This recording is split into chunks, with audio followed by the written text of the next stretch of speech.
Box News, fair and balanced. It's Mazzy here. We're going to talk about the new upcoming, just announced UHQR Doors from Acoustic Sounds of LA Woman. Now, I'm going to unpack all this because there's a lot of news going on here with this release. This is a 33 RPM UHQR, essentially a one-step, done on Clarity vinyl, mastered by Bernie Grundman of The Doors, a wonderful album. Arguably their best sounding record. Now, Acoustic Sounds did this amazing double 45 version. Now, those of you who watch me regularly or even occasionally or heard the rumors, I'm not a huge fan of 45 RPM records. I don't like the flipping. It's not out of age and being lazy, but it just breaks up this, the flow of the artist intent from my point of view. However, the series that Acoustic Sounds did, these double 45 door series, I bought 5 of them, and they are magnificent. They sound wonderful. Now, in an instance, I would trade them for single 33 LPs. But am I going to get this UHQR? The short answer, so you don't have to wait to the end, is no. But this is a magnificent sounding record. And these have been in print. They repress them on and off. I don't think they were ever numbered. I could be wrong on that. And it's an open edition. I talked about a recent video about editions. Editions are just that. There could be a numbered edition. There can be an open edition. There can be a colored edition. There can be, various editions. So seek out that video if you want to know about my take on editions. But this is announced 4,500 copies, I believe, at $125 for one record. Now, those of you who watch me know about my take on boxes. My opinion on boxes are inconsistent, and I'm sure there's going to be people in the comments here as this rolls out that are going to call out my inconsistency on the box set experience. Usually my complaint on box sets, it's when there's a physically massive box containing one album. I think that is a little bit of a waste and takes up too much space. And I've always talked about not just the Acoustic Sounds, but low fidelity, thick boxes like this. And especially with these 1950s style dowel, kind of wooden or faux wood, whatever, maybe it is real wood, box things I think are outdated, looking like World Book encyclopedias on the shelf. I do have several. Exodus, which is a 33 1/3. Obviously, this was a limited edition by Bob Marley, and I love the sound of it. We got this one, with Rastaman Vibration, and of course the great Kind of Blue. This is a 33. I've showed it many times. What I will say, to me, this is the best sounding version of this I have in my collection. This is a 33. In this case, they also did a 45 RPM, but I didn't go for that because, again, flow matters to me. And the difference that you may get quality-wise, now people argue, yes, of course, widebanding, and it's probably true. But when you're not comparing A-Being, this sounds fantastic. This sounds better than any other version of the last 60 plus years. So having that little extra 45 and getting up, it's not for me. I haven't been a fan of this type of packaging, but Acoustic Sounds and Chad Kassem has done a wonderful thing with these great Stoughton covers. I adore this. So I've always praised the sound, the quality of these albums. But remember, these are $125 to $150, depending if there's 33 or 45s. Whereas this series of The Doors, these have been around. They're still available. These are $60 for 2 LPs. They're not Clarity, they're not one step, but I would argue they're not going to be that much less quality than a Clarity UHQR. Of course, being them back and forth doing that listening test, but who really listens to music that way? It's about the music. But I do like beautiful covers. I do like wonderful artwork and packaging. I do love these. Now, all of these are from the original master tapes that Chad did. I think there was one exception. The first Door album is from a copy tape, But again, these are double 45, but as great as this sounds, and it is magnificent, my original mono copy kicks ass over this. Although it's not as quiet. It's an old, 60-year, 55-year-old copy, whatever what is it? Anyway, it's an old copy, right? This is a wonderful, wonderful record. And I've suggested this to people. I love this Doors 45. But again, the boxing thing has been an issue for me. Years ago, Chad put this out by Kevin Gray and Steve Hoffman, the Nat King Cole story. This is essentially the same style. This is pretty much how I believe, this is pretty close to how it came out, in the early 60s, late 50s, early 60s, originally the Nat King Cole story, okay? So I understand why they put this in a box, because this is 10 LPs, 10 sides, or 5 LPs, excuse me, 10 sides. This is amazing. 5 LPs for the same space as 1 LP. See what I'm getting at here? And I've said this before, this is nothing new, but I want to talk about boxes, because the unveiling of this door set, Chad really got into the boxing thing. So I didn't know if I was going to call this film Boxing Day or Box Trolls. I guess I'm a box troll, right? Someone's going to call me a box troll, so I'm going to dish it out before that. But I think Box News, Fair and Balanced is my choice for the title. You'll know before I do, because it's you click through here if you're watching this. But the big change here, the exciting news, which gives me a little bit of a sigh of relief. Chad announced that the box is somewhat smaller. Let me see what I have here. I have so many boxes here, and I do like boxes, depending on the box. But of course, it's the music inside first. Yes, I'm always going to come back to the music. But they've made the box different. They've squared it off. You don't have that silly dowel edge. They basically made it like these, okay? And they made it somewhat thinner. It's not a lot thinner. In my opinion, it could have been even thinner, narrower on the shelf, because we all don't have the same space. Now I have a lot of space, but a lot of the space is filled. Now I've been reading the forums. I've been reading comments. A lot of people are loving that. Okay, they shrunk the box a little bit, but also other people's are getting our heads exploding because, oh my God, it's not going to match all the other UHQRs on my shelf. Can you imagine if you had a row of World Book encyclopedias and that it was that one little skinny thing, probably the Atlas, and it doesn't really fit like all the others? You're going to get so upset. It's same music, great music inside, but that's going to be the difference. Now, this is the only Mofi Ultra Disc original master recording. What do you call these things? Ultra Disc, I guess, one steps that I have originally. I did buy this one years ago. I love this record, and I think this is an excellent sounding record. Look at that box. Now, I know Chad pointed out, these things on the shelf, they don't stay closed, this clamshell type of thing. I understand what he's talking about. I disagree with the fingerprint thing. I think this sort of matte finish works pretty well. But I have this. But Mofi, right at the time of the big lie, when they did Michael Jackson, they started slimming down their box. Now, to me, this is perfect. This is slender. Now, you could still argue, why does any single record need a box? First of all, this is Something Else, my all-time #1 favorite jazz album in the world. Kenmore Adderley, Miles Davis, Hank Jones, Sam Jones, Art Blakey, Blue Note record. What a great record. So this is one I have to get everything. Yes, this is cut from a digital step, but it is fantastic. Now, this is done in a slipcase format like that, okay? So look at that. To me, this is essentially perfect. Except the thing that pisses me off with Mofi, and I think most people agree, they do these kind of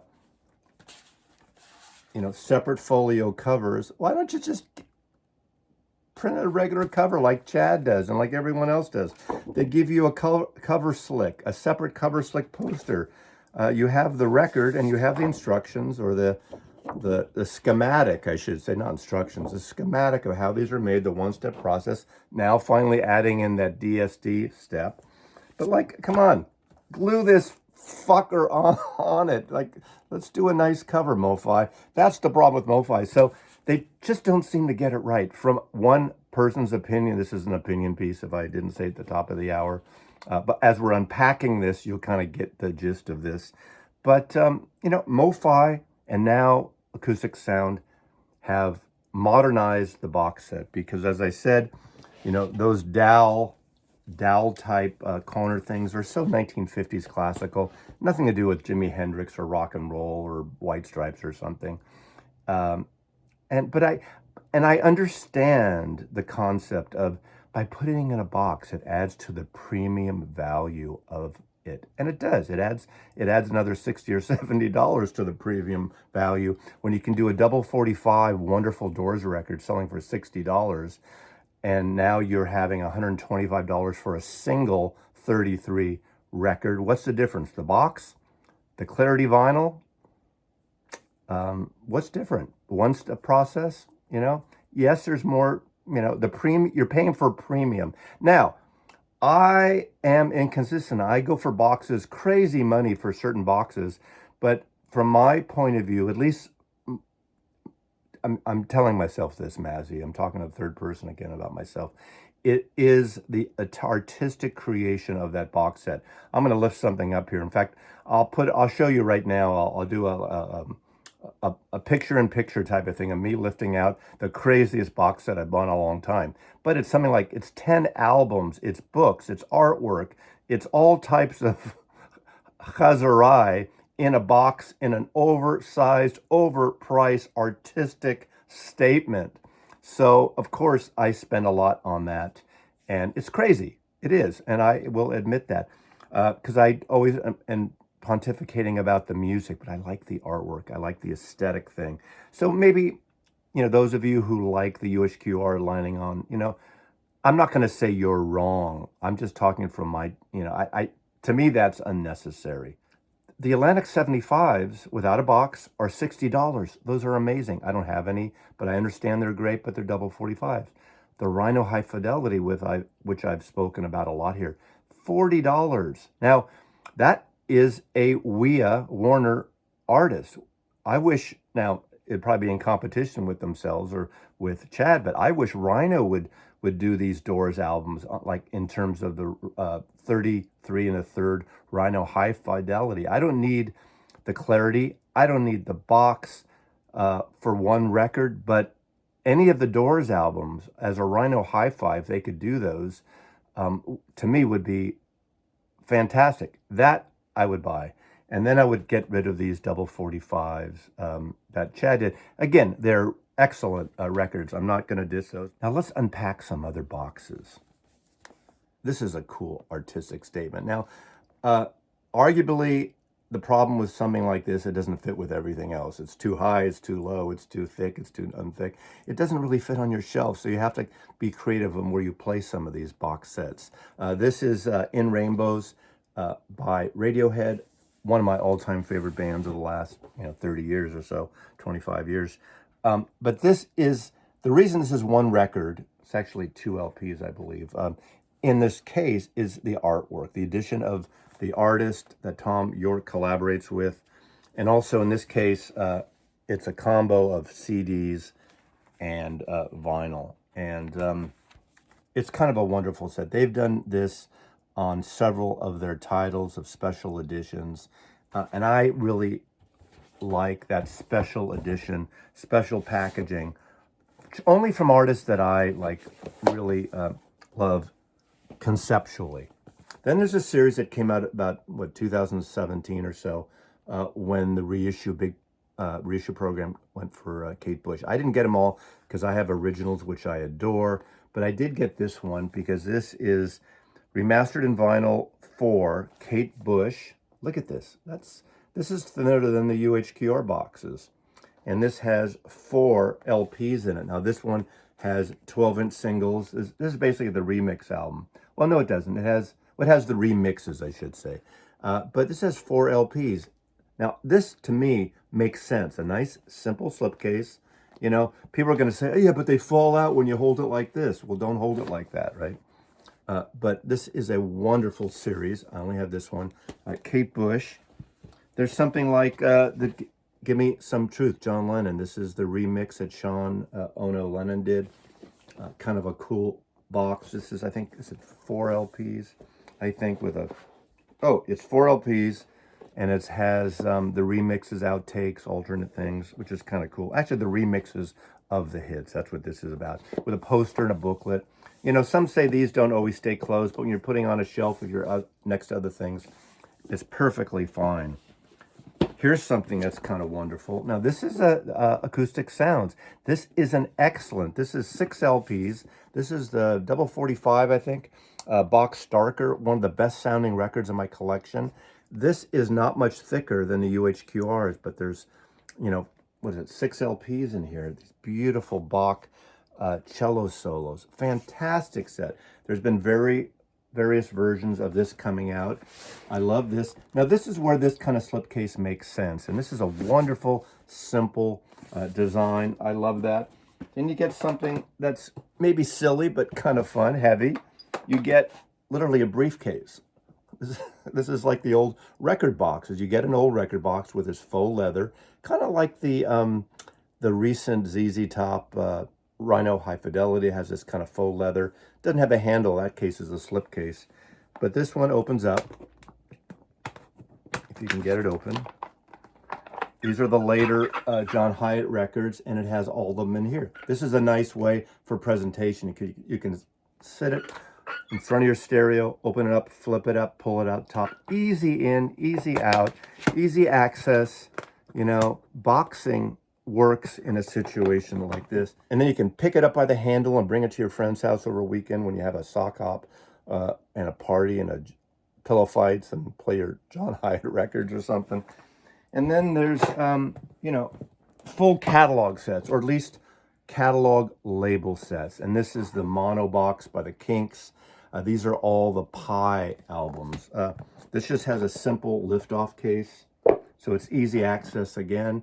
You know, there are so many boxes. I could pull out literally 100 box sets. Sliding, clamshells, the Rolling Stones that has a flip up, almost like a magnetic cover latch. The Beatles mono box, you have to pull off the sleeve and then open up the flip top. Some are more cumbersome, and some people will say, well, you know, the problem with boxes in general is that you don't reach for them like you would everything else. And there's some validity to that. So that's when some people take them out of the box, store the box, and just put them on the shelves. Now, again, I am inconsistent. There are some box sets I have that have one album or are based on one album. Let's talk about that. And I think I'll end up with this. This is my favorite, or one of my favorite Smiths album, The Queen is Dead. This is 1, 2, 3, 4, 5, 6 LPs in 3 gatefolds. You have the Boston with a great Jack Kerouac image on the cover, Live in Boston. You have the original Queen is Dead that has a black tint rather than a green tint like the original. So it does distinguish. That's another pet peeve I have. If you're going to do a reissue, that is maybe a remix or a remaster or something, and mostly a remix, or something's different about it, change the cover so people can easily identify that it's a different version. And then additional recordings, an outtake of this photo by the French actor Alain Delon. This is wonderful too. Alternate versions, outtakes of the great album by the Smiths in the 1980s. Now that would be a great Rhino High Fidelity, but maybe it's been done. You know, everything's been done. There's complaining now about Chad's pick of this Doors album. It's been done before. It's been done. Don't buy it. So I do go back and forth with this. I'm not upset or dissing even the choice of this release. It's an excellent album for Chad to release. He has released it before, but he hasn't released it on 33 RPM. And I'm frankly amazed that he got licensing to do a 33 version of it, because I think more people, even though audiophiles technically, they'll say the 45 RPM records usually are marginally better, and I understand that. But I think most buyers, even who want good sound, and I've never been averse to good sound. I like a great sounding record, and I'd like to get the best version, but I'm not going to keep following it like the next and the next and the next. But a lot of people really want 33 RPM versions of these classic rock albums. Although on the Atlantic 75 is proving that there's a thirst for well-recorded, well-packaged 45 versions, and that's fine too. So to me, I am one that the more the merrier. Put the records out there. You buy what you want. You know, I'm not going to say they shouldn't do it. How dare them? And it's a cash grab. I don't. That to me is total bullshit. The term cash grab is a cheap way of complaining about something when you're ignorant about the business and the music business and what people want. People are going to want that record, and I think he'll probably sell out. Maybe not right away, but 4,500 copies of that great Doors album is not a lot. It'll be steady. We'll see what comes down the line. But for him to do a 33 version, I want that version without the box. And you're talking about economics. I think in his video he even mentioned, well, it's not gonna really be better than the 45 sound-wise. How could it? I mean, he kind of insinuated that. So if it's not better, why would I buy a 33 that's twice the price just because it's on Clarity vinyl and has a box? Well, some people will, and some people want it to match on their shelves. But wait, this one doesn't match. Oh my God! Box news, box news, fair and balanced. I hope this video is fair and balanced. I try to express my opinion, give you my take, and it's up to you. It kind of starts the discussion. Are you going to buy it? Is it something you want? Would you buy it if it didn't come in a box? Let's have a little discussion, a civil discussion down in the comments. Thanks for watching. Mazzy loves you.